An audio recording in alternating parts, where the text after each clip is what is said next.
we can't really officially start June until we've wrapped up May, right?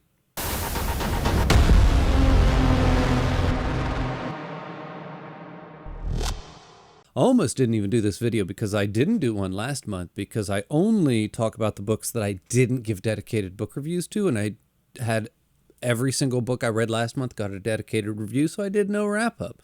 Well, this month there was only one, and I thought, well, shit, if this is going to only be talking about one book, I might as well do a dedicated review for it. But then I've also been using the wrap-ups to kind of show off any books that somebody has sent me and just a way to say thank you, and I did have a few of those. So that's the one thing I don't want to let go of, is just the ability to say thank you to anyone who may have sent me something. So with that being said, that's where I want to start. I was actually sent 3 books. They were all sent to me by the author, and they are all self-published. The first of which is Jim Roy Howard's I have to read this. This is crazy. Jim Roy Howard's An Interstellar Truck Stop by K.D. Kopos. So thank you to K.D. Kopos for sending me the book. Next was A Favor Within Ashes, and this is another self-published book by John D. Eschue, if I'm saying that correctly. I hope so. I believe this is a German author, and it's a translated work, so that's interesting. And then last but not least is Mercy, Tears of the Fallen by Chance Dillon. And Chance is kind of a friend of the channel. He is another YouTuber, a booktuber. I've been a guest on his channel. We discussed Malazan. It was a great time. He's a great guy. I highly recommend that you support Chance. Any chance you get. Hi, I didn't even do that on purpose. Any chance you get to support Chance. Anyway, no, seriously, buy his book, or at the very least, go subscribe to his channel, because he's a really cool dude. And he's really, I don't know. I just think you should go subscribe to his channel. That's all I'm saying. And now for the actual books that I read. I read The Only Good Indians, We by Yevgeny Zamyatin. I don't know why I didn't shout out Stephen Graham Jones. And A Wild Sheep Chase, Haruki Murakami. And then Toll the Hounds. These two, of course, got dedicated book reviews. I won't be talking about them. We will be talking about A Wild Sheep Chase, and I have not done this one yet. But of course, we don't read a Malazan book on this channel without doing book reviews of it. So that will be coming, I'm going to say, next week.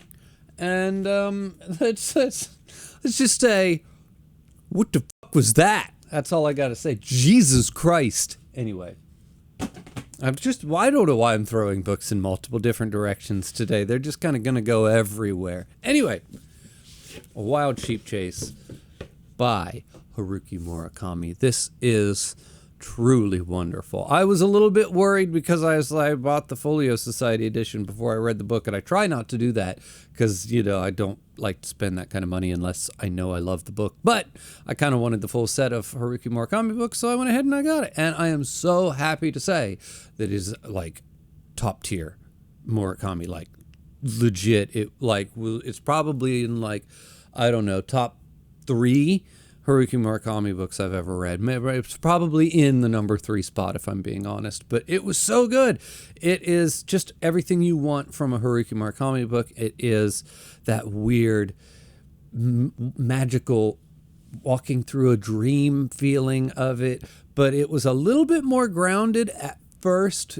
You start out with the main character, the unnamed protagonist, working for his advertising agency and having interactions with the female characters and whatnot, and all of the conversations that you expect to have in a Haruki Murakami book. And actually, in the beginning, it felt a little bit paint by numbers, and he was a little bit flat for a main character, and the conversations were falling a little bit flat. Everything about it was a little bit flat for me, and I was like, it's not going to be one of the better Haruki Murakami books. But then once the picture comes into play, and the picture of the sheep with the star on his back, and then the mystery starts to happen, and then the rat comes into play, and we start getting letters from the rat, and then we start going off to find this. Everything that happens from then on out, it just gets a little bit weirder and a little bit weirder and a little bit weirder as the book goes on. And I just loved it. Once it got going, I was like, this is really, really good. Then it is like I want to say 2 in a trilogy of books, and I knew this going into it. I could have picked up the dual book of Hear the Wind Sing and Pinball, I think, or what they're called, and I could have read that because that is what comes before this. And I thought, no, it's okay. This is the one I want to read. It can be read as a standalone, from what I understand, and everybody else in the face of the planet who read it before reading the other ones, because this is the first one that was published. The other one wasn't published. Sorry. This is the first one that was translated. The other one wasn't translated. So the English-speaking world pretty much got this one first. And I was like, well, if that's how everybody else read it, it's good enough for me. And I think some of it worked and some of it didn't. Some of the weird mystery, like you get the rat and he's such a strange character and his letters are so strange. And then you refer back to him from previous times that we've met him and you've never met him before because it's your first book ever reading him, or at least me. And it just kind of added this weird layer of mystery. Like I know there's something there, but I don't know what it is. And I was like, this is great. That kind of increased my interest in the book. But on the flip side of that, there were a couple of scenes later on in the book where he does a few things and kind of wraps up the story, and I feel like there's a couple beats that would have been probably more impactful if I had read the previous book. So it was kind of like a double-edged sword. I think it increased my enjoyment while also decreasing the impact of some of the moments in the end. Anyway, I don't know. It's such a good book. It's Haruki Murakami. It's really early Haruki Murakami. Well, relatively early. So it was just nice to get a perspective on that side of his career, as opposed to something like The City and Its Uncertain Walls, which is just the one that was published last year, which is ultra late in his career. So I went from his latest book to one of his earlier books, and it's just nice to get that well-rounded perspective on an author that I love and just adore him and his writing so very much. It was great. I enjoyed it, every second of it. And I think I'll stop right there. Shortest wrap-up I have ever done. I hope. Maybe. Who knows? Anyway, as always, everybody, the link for my Patreon's in the description below. The link for my Discord's in the description below. Thank you for watching, and I'll see you next time.